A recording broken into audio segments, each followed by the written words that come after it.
افتتاح صدر خداآفرین و قزاقلیسی که با اتفاق رئیس جمهور آذربایجان اتفاق افتاد، رئیس محترم جمهور اضافه همراهان در مسیر برگشت با چند بالگرد برمیگشتند که یکی از بالگردها مجبور به فرود سخت میشه به خاطر وضعیت هوا و مه‌آلود بودن و موقعیتی که در منطقه بوده.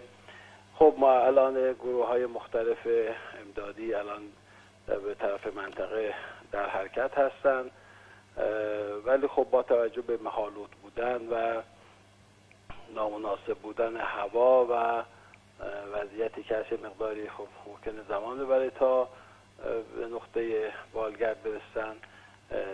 کارها در دست کنترل هست و کارهای گروه‌های امدادی در حال انجام هست که امیدواریم که به سرعت به نتیجه برسه. ولی یعنی الان منتظر هستید که در واقع گروه‌های امدادی به محل حادثه برسن؟ هیچ ارتباط و تماس تلفنی با بالگرد یا همراهان رئیس جمهور نداشتید؟ با ارتباط بوده، ولی خب با توجه به اینکه به حال منطقه یه مقدار منطقه پیچیده، ارتباطات یه مقداری برقراری ارتباطات سخت است و ما منتظریم که انشاءالله گروه‌های امدادی زودتر به نقطه وقوع این حادثه و این نشست بالگرد برسن و اطلاعات بیشتری رو به ما ارسال کنن. بله، متشکرم آقای وحیدی.